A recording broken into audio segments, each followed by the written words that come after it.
मचा देंगे, फोड़ देंगे भाई, ऐसे छोड़ना नहीं है। मैं यहां तक इतने कष्ट झेल के छोड़ने के लिए नहीं आया हूं, और ना ही मैं आपको जाने दूंगा। मैं आपको भी पकड़ के रखूंगा और मैं खुद भी यहां पर बना रहूंगा। आप चिंता मत करो, जब तक नहीं हो जाएगा ना डेली का टारगेट, ना आप हिलोगे ना मैं यहां से हिलूंगा। करंट इलेक्ट्रिसिटी जनरली इजी होता है बच्चों, इसका सवाल आता है तो छोड़ना नहीं है उसको। मोस्टली 95% चांस होती है इसका सवाल आपसे हो ही जाएगा, है ना। ठीक है, चलो। तो यार इलेक्ट्रिक करंट हमको पता है, रेट ऑफ फ्लो होती है। पेंसिल पेन पे जो इंपॉर्टेंट चीजें वो लिख लेना, ठीक है। Instantaneous D Q by D T, और जो एवरेज होता है वो डेल्टा क्यू बाई टी होता है। कन्वेंशन से देखें तो पॉजिटिव डायरेक्शन की डायरेक्शन में इसका फ्लो ले लेते हैं, ठीक है, सिंपल है। स्टेडी करंट क्या होता है, ये सेम होता है किसी भी क्रॉस सेक्शन से, चाहे आड़ा टेढ़ा कैसा भी कंडक्टर हो, आप उसका किसी भी क्रॉस सेक्शन से देख लोगे, स्टेडी करंट मतलब करंट सेम फ्लो होता है। एक और क्वांटिटी होती है फिर current density, current upon cross section area. ये वेक्टर क्वांटिटी होती है आई अपॉन एरिया परपेंडिकुलर, और आई को ऊपर लिखते हैं जे डॉट ए। तो आई देखो J current density vector dot A vector, इसलिए करंट स्केलर क्वांटिटी होती है। देखो डॉट प्रोडक्ट से हमें स्केलर क्वांटिटी मिलती है, ठीक है। चलिए ड्रिफ्ट वेलोसिटी, ये नहीं इतना इंपॉर्टेंट लेकिन ये सबसे इंपॉर्टेंट फॉर्मूला है। फिर भी ड्रिफ्ट वेलोसिटी का फॉर्मूला याद रखेंगे, E by M into tau, electron का चार्ज, इलेक्ट्रॉन का mass, electric field into tau, जहां पर tau average time between collision है। एवरेज टाइम बिटवीन कोलिजन है। कई बार ऐसा क्वेश्चन आ जाता है कि अगर टाउ डबल हो गया तो ड्रिफ्ट वेलोसिटी कितनी हो जाएगी, तो यार वो डायरेक्टली प्रोपोर्शनल है, तो minus E by M into tau. लेकिन वो सबसे ज्यादा फॉर्मूला, इंपॉर्टेंट फॉर्मूला अभी तक का करंट इलेक्ट्रिसिटी में ये वाला है, I is equal to N E A V D. I equal to N E A V D, बोलो मेरे साथ। आप मेरे को सुन रहे हो, मेरी आपकी आवाज मेरे तक नहीं आ रही, आपकी चैट मेरे तक आ रही है, लेकिन इसको चैट में भी लिखो और मुंह से दोहराओ। I is equal to N E A V D, N E A V D, N E A V D.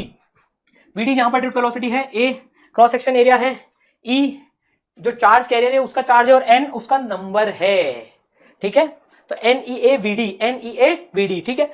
Ohm's law microscopic format में होता है, ई इक्वल टू रो जे, ये जे करंट डेंसिटी वेक्टर है, electric field equal to rho J, rho resistivity है, M E M upon N E square टॉ।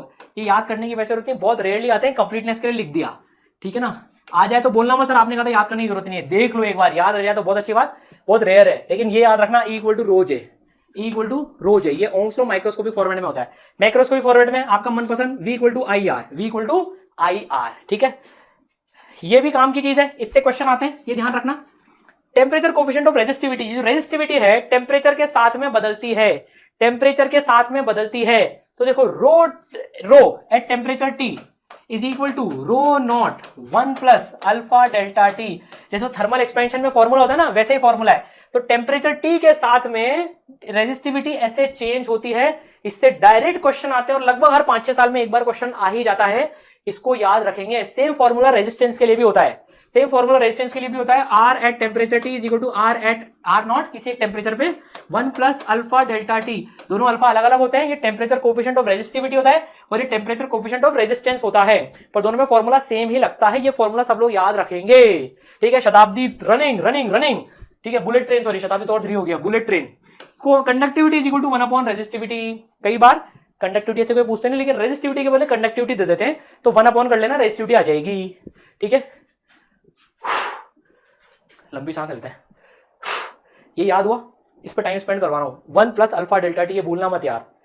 मैं थोड़ा सा और एक्सपेंड कर देता हूं इसको, रो नॉट 1 प्लस अल्फा, या इसको ऐसे ले लो यार, rho 2 is equal to rho 1, rho 2 is equal to rho 1, 1 plus alpha T2 minus T1। ये टेम्परेचर पे ऐसे डिपेंड करती है, ये टेम्परेचर बढ़ाने पे रेजिस्टिविटी बढ़ती है, टेम्परेचर घटाने पे रेजिस्टिविटी घटती है, जनरली अल्फा पॉजिटिव ही होता है, ठीक है। रेजिस्टेंस का भी सेम फॉर्मूला लगता है, राइट। चलिए resistance of the body row L by A, again important formula, इससे भी सवाल आते हैं। वायर को डबल कर दिया, ये कर दिया, 2 वायर लगा दिए, सीरीज में जोड़ दिए, पैरेलल में जोड़ दिए, rho L by A, rho L by A, rho L by A, rho L by A. सीधी सी बात है, मैं फॉर्मूला भूल भी जाऊं, जितना लंबा तार होगा उतना आर होगा, तार है तो आर है, तार है तो आर है, तार है तो आर है, जितना लंबा तार है उतना ज्यादा आर है। क्या बात है, कविता बन गई तो यार, ये फिजिक्स आपको कवि बना देता है कभी कभी, ये फिजिक्स की खासियत है, दीवाने के साथ साथ में कवि बन जाते हो आप। तो R is equal to rho L by A, जितना लंबा तार है उतना ज्यादा R है, ऐसे याद रख लेना इसको। तो L न्यूमरेटर में आता है, A डिनोमिनेटर में आता है। इसको याद रखने का एक और तरीका बताता हूं यार, कभी भूल जाओ, वैसे भूलते नहीं है। जितना मोटा तार होता है ना, उसका रेजिस्टेंस उतना ही कम होता है। तो देखो जो भारी इंस्ट्रूमेंट्स होते हैं ना, AC हो गया, टीवी हो गया, इनके मोटे तार होते हैं, और ये ट्यूबलाइट पंखे इनके पतले तार होते हैं। मोटे तार से क्या R कम हो जाता है, उनको ज्यादा करंट चाहिए होता है, ठीक है ना, रो एल बाई ए। एक और चीज, रो मटेरियल की प्रॉपर्टी होती है, R बॉडी की प्रॉपर्टी होती है, ठीक है। ये वही फॉर्मूला जो देख चुके, इस पे भी सवाल आ चुके हैं। R is equal to R1 plus alpha T2 minus T1। Conductance equal to 1 upon resistance, इसका यूनिट ओम का उल्टा। अच्छा रेजिस्टेंस का यूनिट क्या होता है यार, वो मैंने नहीं पढ़ाया यार, वही मैंने बोला ना, जो याद है आपको वो नहीं पढ़ा रहा मैं। रेजिस्टेंस का यूनिट ओम होता है यार, ठीक है ना, रेजिस्टेंस का यूनिट ओम होता है, इसका मो होता है ओम का उल्टा, ठीक है। अब देखो यार ये एक और चीज है, इसमें मैंने ट्रिक बताई याद रखने की यार, रजिस्टर के कोड आ जाते हैं। इस साल बोर्ड में से तो हट गया, लेकिन जेई मेन में है ही है और नीट में भी है ही है, ठीक है ना। तो कई बार यार ये गंदगी वाले क्वेश्चन लगते हैं मेरे को ये बड़े फिजिक्स में, कहाँ यार ये वैल्यू रटवा के, पर क्या करें यार, ये एग्जाम वाले दे देते हैं, हमें भी याद करने पड़ते हैं ये सब चीजें। तो यार देखो ये कलर कोड्स होते हैं, इसका फंडा होता है पहले जो लेटर है ना याद रखने के, उनसे एक पोएम बन जाती है। ये मेरे को बताना भी अच्छा नहीं लगता, लेकिन क्या करूं यार मैं, अब मजबूरी है, बताना पड़ेगा। BB Roy of Great Britain has a very good wife. BB Roy of Great Britain has a very good wife. तो आप देखो BB Roy of Great Britain has a very good wife, इस तरह से ऑर्डर में याद रख लेना। ये 0 से चालू होता है नंबर, 0 1 2 3 4 5 6 7 8 9। रजिस्टर पे जो 4 ये कोड होते हैं, आपको क्या दिया जाएगा पेपर में, रजिस्टर पे कोड दे देंगे और ये वाली वैल्यू पूछेंगे। तो इसको बताने का फंडा क्या रहता है, जो पहला कलर है येलो, येलो का नंबर देखो, येलो का नंबर है 4, तो 4 लिख दो, है ना। फिर येलो के बाद है वायलेट, वायलेट का नंबर है 7, 7 लिख दो, इनटू, तो पहले 2 डिजिट तो ऐसे आ जाते हैं। फिर 10 की पावर, 10 की पावर पे तीसरा वाला कलर आता है ब्राउन, बीबी रॉय, पहले ब्लैक आता है, बीबी है तो बीबी के बाल जो है ब्लैक है, इसलिए ब्लैक पहले आता है, ठीक है ना। तो यार ब्राउन है, ब्राउन मतलब 1, तो 10 की पावर 1। सर फिर ये चौथा क्यों है, ये गोल्ड सिल्वर और ये नो कलर, ये इसलिए है, ये टॉलरेंस है, कितना परसेंट टॉलरेंस, कितना परसेंट अनसर्टेनिटी है, ये एरर में पढ़ेंगे अपन। तो अगर सिल्वर है तो 10% की वेरिएशन है, जितना ज्यादा वेरिएशन होता है ना उतना घटिया क्वालिटी का माल है ना। तो सिल्वर है मतलब 10% है। गोल्ड है, गोल्ड अच्छा कि सिल्वर, मैं आपको बोलूं आपको 1 किलो सोना चाहिए कि चांदी चाहिए, अरे ओब्वियसली सोना चाहिए, तो सोना मतलब गोल्ड मतलब 5% का वेरिएशन, तो अगर गोल्ड है तो मतलब 5% का वेरिएशन आएगा यहाँ पर, सिल्वर होता तो 10% का वेरिएशन आता, ठीक है। और नो कलर, कोई कलर नहीं तो 20% का वेरिएशन आता, मतलब इसमें, ठीक है, मतलब ये 20% तक वेरी कर सकता है, इसका मतलब ये होता है, ठीक है। इस तरह से इसको करते हैं, राइट। अब ये सिंपल है, किरचॉफ करंट लो, किरचॉफ वोल्टेज लो, ये बचपन से पढ़ते आ रहे हो 10वीं से यार, फिर भी मैंने यहां पर बता दिया। जंक्शन लो होता है कि जितना भी करंट आ रहा है सबका सम 0 होगा, दूसरी भाषा में बोल रहा हूं जितना आ रहा है उतना जा रहा है, जितना आ रही हो है उतना जा रही हो है, ये हमारा किरचॉफ करंट लॉ होता है, ठीक है। चलो किरचॉफ वोल्टेज लॉ, अच्छा हाँ, और रुको रुको रुको रुको रुको, ये मिस हो जाता, ये आ जाता है कई बार यार कि किरचॉफ, ये नीट वालों का फेवरेट क्वेश्चन है ये, और ये नीचे वाला भी 5-6 सालों में पूछते रहते थे पहले तो वो, है ना। Kirchhoff current law conservation of charge पे बेस्ड है, क्योंकि देखो चार्ज कंजर्व्ड है, ना चार्ज क्रिएट हो सकता है ना डिस्ट्रॉय हो सकता है, तो जितना चार्ज आ रहा है उतना ही जाएगा, ठीक है। किरचॉफ वोल्टेज लॉ ये एनर्जी के कंजर्वेशन पे बेस्ड है, एनर्जी कंजर्वेशन पे बेस्ड है। किरचॉफ लॉ है कि जो पोटेंशियल का चेंज होगा पूरे घूमने में वो 0 होगा, मतलब मैं यार यहां अगर वी पोटेंशियल से स्टार्ट करूं और दुनिया जहान में घूम के आऊं तो मेरे को वी पोटेंशियल ही मिलेगी, क्योंकि एनर्जी कंजर्व्ड है, एनर्जी ना कोई क्रिएट कर सकता है ना एनर्जी डिस्ट्रॉय कर सकता। तो ये ध्यान रख लेना, केवीएल एनर्जी पे बेस्ड है और केसीएल जो है वो चार्ज पे बेस्ड है, ठीक है। ऑसम। इसके 2 तरीके होते हैं सर्किट को जनरली एनालिसिस करने के लिए, जनरली बोल रहा हूं मैं, वैसे बहुत सारे होते हैं, पता नहीं मनमान सारे, मेजर 2 तरीके बता रहा हूं, मैश एनालिसिस और नोडल एनालिसिस। मैश एनालिसिस में क्या करते हैं बच्चों, अपन करंट अज्यूम कर लेते हैं, करंट अज्यूम कर लेते हैं I1 I2 जा रहा है, और यहां पर फिर I3 नहीं करते हैं। देखो यहां पर, अब बहुत बड़ा हो गया यार, यहां पर अपन I3 नहीं करते हैं, यहां पर I1 प्लस I2 हो जाता है अपने आप वो, ठीक है। और फिर हम घूम के जो है केवीएल लगा देते हैं, घूम के जो है हम केवीएल लगा देते हैं, जितने भी लूप्स होते हैं, जितने वेरिएबल होते हैं। इसके सवाल आपने कर रखे हैं 1-2, यहां ज्यादा टाइम स्पेंड नहीं कर रहे अपन। नोडल एनालिसिस में, नोडल एनालिसिस में हम वोल्टेज मान लेते हैं, वोल्टेजेस मान लेते हैं नोड्स पे, और फिर केसीएल लगा देते हैं। केसीएल लगाने का जो तरीका होता है वो बता देता हूं। एक आपने एक्स मानी तो x माइनस 0 अपॉन ये रेजिस्टेंस, फिर x माइनस, मतलब सबसे पहले x लिखते जाओ, x minus 40/3 plus x minus 80 by resistance कितना मिल रहा है 8 इक्वल टू 0, भाई सारे करंट का सम 0। इस तरह से केवीएल लगाया जाता है, ठीक है। पैरेलल कॉम्बिनेशन, जब पैरेलल कॉम्बिनेशन रजिस्टर होता है तो 1/R equal 1/R1 plus 1/R2, बचपन से पढ़ रहे हो यार, है ना। सीरीज में R equal R1 plus R2 plus R3 होता है। Wheatstone bridge, generally Wheatstone bridge जो है वो पूछ लेते हैं, तो अगर ये वीडस्टोन ब्रिज बैलेंस्ड होता है तो R1/R2 equal to R3/R4, R1/R2 equal to R3/R4। एक जो कॉम्पिटिटिव एग्जाम का जो एक स्टैंडर्ड क्वेश्चन है ना, जो वीडस्टोन ब्रिज में दे देते हैं, वो कुछ ऐसा दे देते हैं यार, वो ये रेजिस्टेंस बना के यहाँ चिपका दिया एक, फिर एक यहाँ चिपका दिया, कैसे करते हैं यार वो, फिर वो एक इधर से ले आते हैं, अरे यार मैं भूल गया वो कैसा, कुछ ऐसा कुछ बना के ना वो ऐसा बना देते हैं वो, एग्जैक्टली मेरे को ध्यान नहीं आ रहा, फिर वो हाँ ऐसा कुछ कनेक्ट कर देते हैं यहाँ पर, यस यस यस, ये होता है सेटअप, वो ऐसा कर देते हैं वो।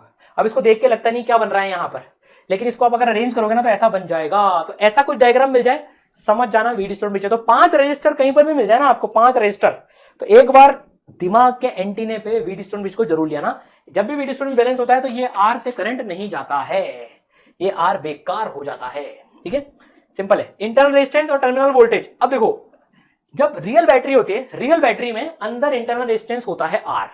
अभी तक हम आइडियल बैटरी की बात कर रहे थे, देखो आइडियल बैटरी की हम बात कर रहे थे जहां पर R नहीं होता है, रियल बैटरी में R होता है, रियल बैटरी में R होता है, ठीक है।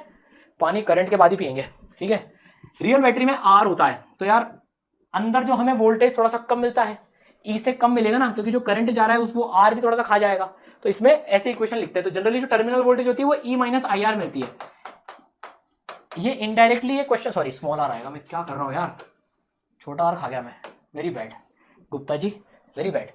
E माइनस IR हमें टर्मिनल वोल्टेज मिलेंगे, ठीक है। चलो ऑसम। हाँ अब ये फॉर्मूले बच्चों को याद नहीं रहते हैं, तो थोड़ा सा यहां पर टाइम स्पेंड कर लो। सीरीज कॉम्बिनेशन ऑफ बैटरीज और parallel combination of batteries.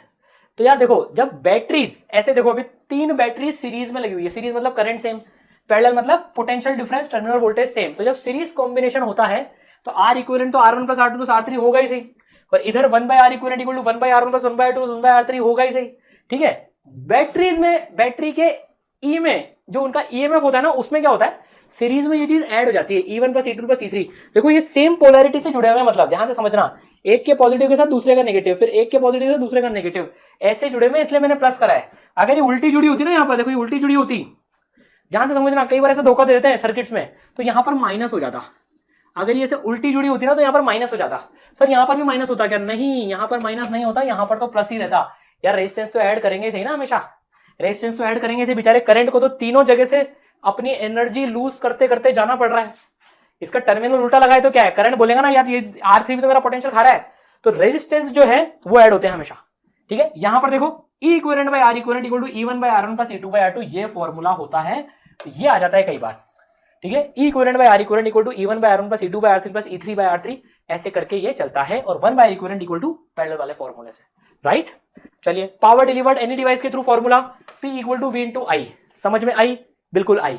P is equal to V into I, P is equal to V into I। Power delivered by battery कितनी होती है? V into I। जब battery discharge होती है, मतलब negative से positive terminal पे करंट जाता है, तो वो E इंटू I होती है, और जब उल्टी डायरेक्शन में जाता है तो माइनस EI होती है। जब उल्टी डायरेक्शन में जाता है तो माइनस EI होती है, सीधी डायरेक्शन में जाता है तो प्लस EI होती है, ठीक है। Maximum power transmission theorem, maximum power transmission theorem, इस पे भी सवाल आते हैं बच्चों, दिस इज इंपॉर्टेंट। ये एक लोड रेजिस्टेंस लगा हुआ है, ये बैटरी लगी हुई है, इसकी पावर कुछ ये छोटा R खाएगा, कुछ बड़ा R खाएगा, तो जब बड़ा R जो है तब खाएगा मैक्सिमम पावर जब वो इस छोटे R के बराबर हो जाएगा। मतलब जो सिस्टम का इंटरनल रेजिस्टेंस है, जब इस कैपिटल R के बराबर हो जाएगा तब जाकर इसको सबसे ज्यादा पावर हम दे पाएंगे। तो मैक्सिमम ये ध्यान रखना, इस पे डेफिनेटली सवाल दिख जाते हैं कभी ना कभी। तो मैक्सिमम लोड तब होता है जब वो नेट इंटरनल रेजिस्टेंस के बराबर हो। तो आपको कई बार क्या करेंगे यार, 2-3 बैटरी लगा के दे देंगे, तो फिर उसमें R इक्विवेलेंट निकाल लेना, उसके बराबर R को कर देना, समझ गए, ठीक है। पावर कंज्यूम बाय रेजिस्टर, अगर एक रेजिस्टर R है और अगर उसमें से करंट I जा रहा है और पोटेंशियल डिफरेंस अगर V है, तो जो पावर ये कंज्यूम करता है वो VI होती है, I2R होती है या V2/R होती है। तो हमको बचपन से रटा हुआ है, इसमें मैं ज्यादा समय स्पेंड नहीं करूंगा, ये याद है हमको, ठीक है। और टाइम T में हीट कितनी होगी? Power into time, power into time, heat loss हो जाएगी। रेजिस्टर में से जब करंट जाता है तो गर्मी निकलती है ना यार, हीट लॉस निकलती है, जैसे बॉडी वैसे गर्मी निकल रही भयंकर अभी, ठीक है ना। तो ये पावर इंटू टाइम होता है। चले आगे बढ़े, नथिंग टू टाइम स्पेंड। अब इस पे थोड़ा सा करेंगे, आजकल इस पे थोड़े ज्यादा क्वेश्चन आते हैं। अब सब लोग थोड़ा सा वापस से केयरफुल हो जाओ, आजकल जो है ना इस पे थोड़े से ज्यादा क्वेश्चन आने लग गए हैं भाई लोग, ठीक है। एमीटर वोल्ट मीटर, इन पे आजकल प्रैक्टिकल वाली सीरीज पे ज्यादा क्वेश्चन आने लग गए।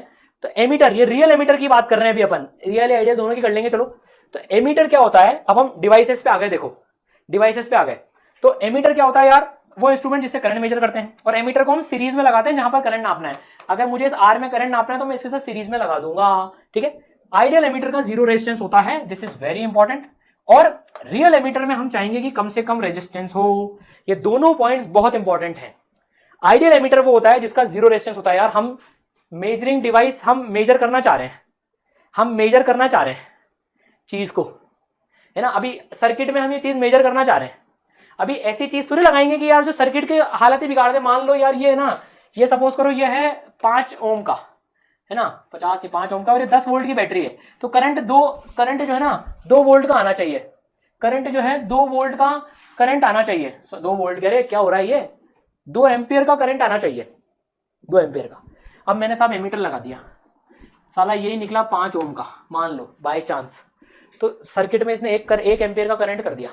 बताओ आप ऐसा इंस्ट्रूमेंट चाहेंगे क्या जो सर्किट की वैल्यू बदल दे? नहीं, हम क्या चाहेंगे हमारी जिंदगी में कि यार एमीटर ऐसा हो जो कि रीडिंग को चेंज नहीं करे। तो सीरीज में लगा रहे हैं तो जीरो रेजिस्टेंस होना चाहिए आइडियल का, लेकिन जिंदगी में कुछ तो आइडियल होता ही नहीं है।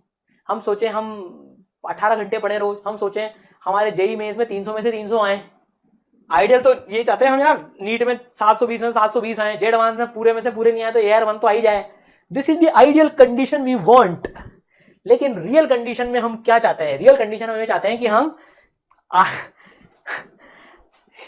सर आपने दुखती रग पे हाथ रख दिया सर, बिल्कुल अभी एकदम जो है ना दुखती रग पकड़ ली हमारी, बिल्कुल एकदम।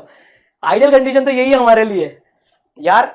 आइडियल कंडीशन जो है ना उससे हम चाहते हैं कि हम क्लोज, जितना क्लोज आ चुके हैं ना एयर 1 के, जितना क्लोज आ सकते हैं उतने आ जाए, 300 के जितना क्लोज आ सकते हैं उतना आ जाए, 720 के जितने क्लोज आ सकते हैं उतने आ जाए। तो एमीटर भी चाहता है कि मेरा रेजिस्टेंस जितना कम रखो उतना तुम्हारे फायदा होगा, उतनी मैं ज्यादा सही रीडिंग दूंगा।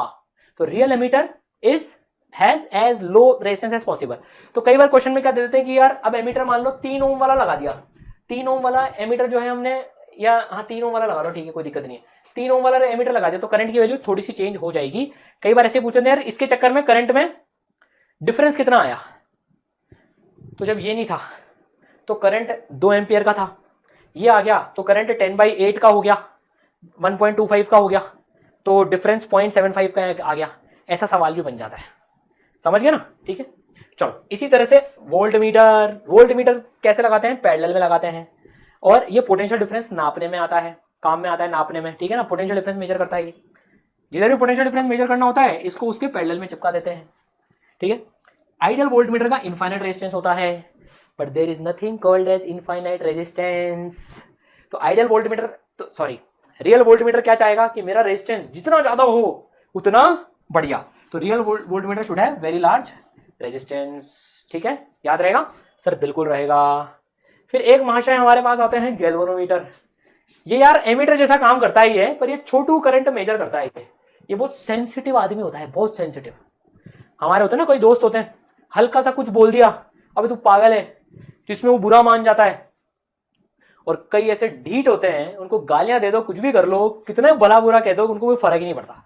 गैल्वेनोमीटर सेंसिटिव होता है, इसको थोड़ा सा भी कुछ कह देना इसको तो ये क्या बुरा मान जाता है फटाफट से। बुरा मानने का मतलब क्या है? ये हमें छोटा से छोटा करंट भी मेजर करके बता देता है। तो यार ये 0 से 10 मिली एम्पियर तक के करंट भी ना ये मेजर करके बता देता है हमको। ये गैल्वेनोमीटर ऐसा सेंसिटिव होता है, ठीक है ना। और कोई एमीटर ऐसे ढीठ होते हैं जो बड़े बड़े करंट ही मेजर करते हैं, छोटे मोटे तो 0 दिखाते हैं। वो डिपेंडिंग ऑन सिचुएशन काम आती है चीजें, ठीक है।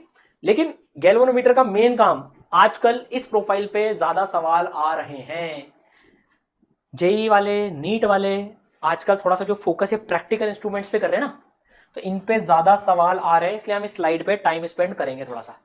किसी ने अगर ये नहीं पढ़ा हो तो यार मेरी रिकमेंडेशन इसको पढ़ लेना यार।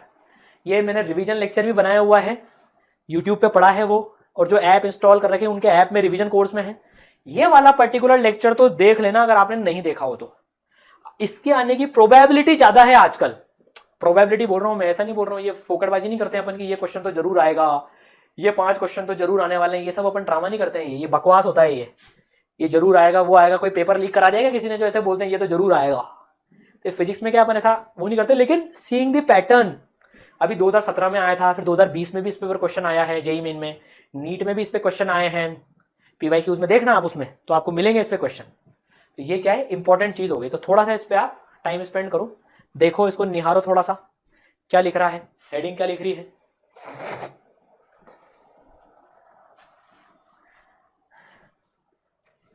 आपको एक आईआईटी का किस्सा भी सुना सकता हूं मैं आज कैपेसिटर के बाद, अगर आपका मन हो तो।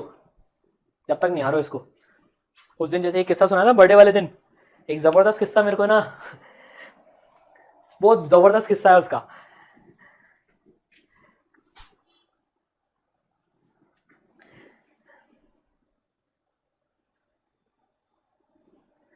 सर प्लीज ट्रिक्स बता दो sir, you can drink water. यार मैं बोला ना, मैंने इलेक्ट्रिसिटी के बाद ही पीऊंगा। देखो मैं, आप बने रहो, मैं इलेक्ट्रिसिटी के बाद ही पीऊंगा। और किस्सा तो बिल्कुल बताऊंगा, और इसमें ट्रिक्स, बच्चे बोल रहे हैं इसमें ट्रिक्स भी बता दो। बेटा इसमें बताऊंगा ट्रिक, इसमें बताऊंगा। हाँ यार मैंने लिखना भूल गया, this has a trick, definitely this has a trick.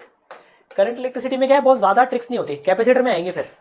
मतलब करंट इलेक्ट्रिसिटी में सर्किट सॉल्विंग वगैरह की होती है, लेकिन आजकल उनसे क्वेश्चन ही आने बंद हो गए। इसलिए देखो मैंने वो स्टार मेथड, डेल्टा मेथड, वो सब कुछ लिए ही नहीं। लेने में ले सकते थे, लेकिन आजकल क्या है कि वैसे सवाल बहुत कम आने लग गए, ये कन्वेंशनल वाले।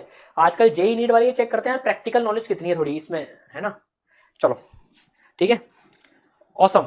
यार लाइक वाइक कम कर रहे हैं बच्चे यार, वहीं अटक गई गाड़ी। देखो थोड़े लाइक वाइक करके जो ना, लाइक बटन की ऐसी की तैसी कर लो, सब्सक्राइब कर लो। देखो सब आज मतलब जो है ना, इस तरह रिकॉर्ड तोड़ देना चाहिए यार। मतलब इससे फील आती है, नंबर बढ़ता है वैसे फील आती है।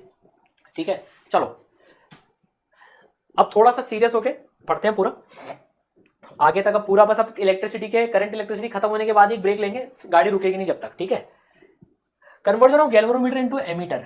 अब क्या होता है, देखो ये जो मैंने आईसी करंट लिखा है, ये गैल्वेनोमीटर के थ्रू जा रहा है, वो करंट है। आरसी इसका रेजिस्टेंस है कॉइल का, सी फॉर कॉइल, है ना। तो एमीटर बनाने के लिए क्या करते हैं हम, पैरेलल में रेजिस्टेंस लगाते हैं। शंट रेजिस्टेंस कहते हैं इसको, शंट रेजिस्टेंस।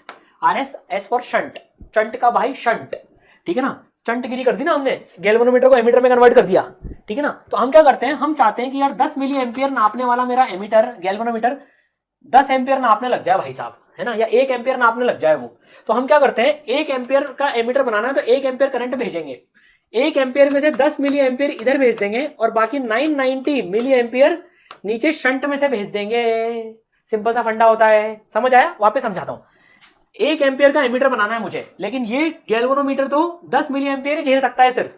तो मैंने 10 यहां से भेज दिया, और 1 में से जो 10 बचा ना, मतलब जो 10 माइनस करा, 1 में से 10 मिली एम्पियर माइनस करा, 990 मिली एम्पियर नीचे से भेज दिया, आई माइनस आईसी। अभी दोनों पैरेलल में लगे हुए हैं, तो देखो पैरेलल में वोल्टेज सेम होती है, तो ये इक्वेशन आप ध्यान रखना, आईसी इंटू आरसी, जो पोटेंशियल ड्रॉप है ऊपर और नीचे सेम होना चाहिए। इसको सॉल्व करोगे तो आई की वैल्यू आ जाएगी। अगर आपको समझ में नहीं आया हो अभी तक भी ये, और आपके पास में समय नहीं हो, तो इसको याद कर लेना। देखो मैं ऐसे जनरली बोलता नहीं हूं, लेकिन अभी इसलिए बोल रहा हूं क्योंकि एग्जाम जब सर पे आ रहे हैं और आप ये वीडियो तब देख रहे हो ना, तब मैं बोल रहा हूं ये। तो I is equal to I C, R C plus R S upon R S. R C coil का रेजिस्टेंस और आर शंट, शंट का रेजिस्टेंस। जिसको फंडा समझ में आ गया वो तो सीधे लगा देता है कि 1 एम्पियर का एमीटर बनाना है, 10 मिली एम्पियर इधर से भेजो, बाकी 990 नीचे से भेजना है। एमीटर बनाने के लिए पैरेलल में करंट लगा, पैरेलल में रेजिस्टेंस लगाते हैं। इसको याद रखने की ट्रिक क्या है, अभी सिखाया था आपको। एमीटर में ज्यादा रेजिस्टेंस चाहिए कि कम चाहिए, बोलो। एमीटर में ज्यादा चाहिए कि कम चाहिए, बोलो बोलो बोलो, चैट में लिख के बताओ मेरे को। एमीटर में ज्यादा चाहिए कि कम चाहिए। एमीटर में मुझे जो रेजिस्टेंस है वो एमीटर में मुझे कम से कम चाहिए, लेस। तो मैं पैरेलल में लगाऊं कि सीरीज में लगाऊं? पैरेलल में लगाऊं, क्योंकि जब मैं पैरेलल में रेजिस्टेंस लगाऊंगा तभी तो नेट रेजिस्टेंस कम होगा, इसलिए मैं इसमें पैरेलल में लगाता हूं। ठीक है, अब जब मुझे वोल्ट मीटर बनाना है, तो बताओ मुझे रेजिस्टेंस ज्यादा चाहिए कि कम चाहिए? वोल्ट मीटर में आर मुझे ज्यादा चाहिए कि कम चाहिए? ज्यादा चाहिए। तो मैं रेजिस्टेंस सीरीज में लगाता हूं, इसके सीरीज में लगाता हूं। और मैं, ये मेरी कॉइल है, कॉइल से मैं आईसी करंट पास कराता हूं, और मैं पोटेंशियल डिफरेंस पूरा आर और आर सी के अक्रॉस मेजर कर लेता हूं। ठीक है, तो V is equal to I C into R plus R C. V is equal to I C into R plus R C. और मैक्सिमम वोल्टेज नापने के लिए आई मैक्सिमम होना चाहिए। इस पे 2020 में सवाल आया है बच्चों, इस एक फॉर्मूले पे। आपको आर सी की वैल्यू गिवन थी, वी की गिवन थी, आई की गिवन थी, और आर पूछा था, या शायद आर गिवन थी और आर सी पूछी थी आपसे। दोनों में से कोई एक रेजिस्टेंस पूछा था। इस एक फॉर्मूले को अप्लाई करके सीधे सीधे 4 नंबर बढ़ रहे थे। और काफी बच्चे नालायक इसको गलत करके, क्योंकि उन्होंने फॉर्मूला याद नहीं था और कंसेप्ट नहीं आता था।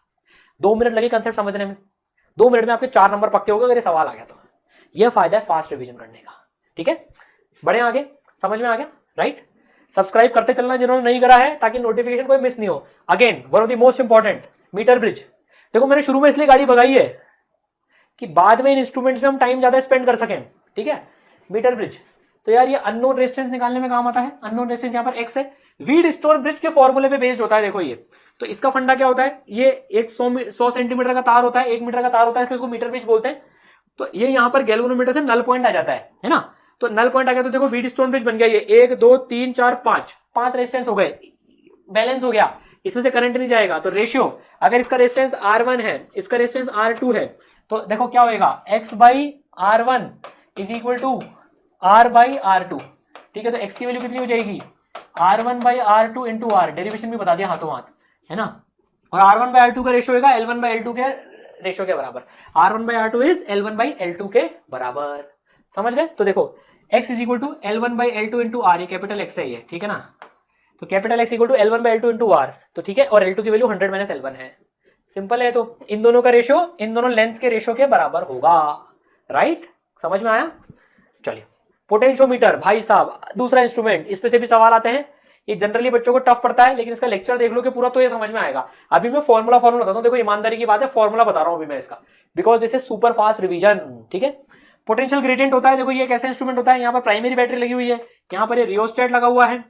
तो पोटेंशियल ग्रेडियंट होता है V naught by L naught, कितना पोटेंशियल डिफरेंस आया L नॉट में, कितना पोटेंशियल डिफरेंस आया L नॉट में, तो V naught by L naught, ठीक है। तो V naught by L naught into L1, यहाँ पर अगर नल पॉइंट आया मेरा L1 पे, तो जो EMF होती है इस बैटरी की, जो अननोन होती है, V naught by L naught into L1, V naught by L naught into L1, this is potential gradient.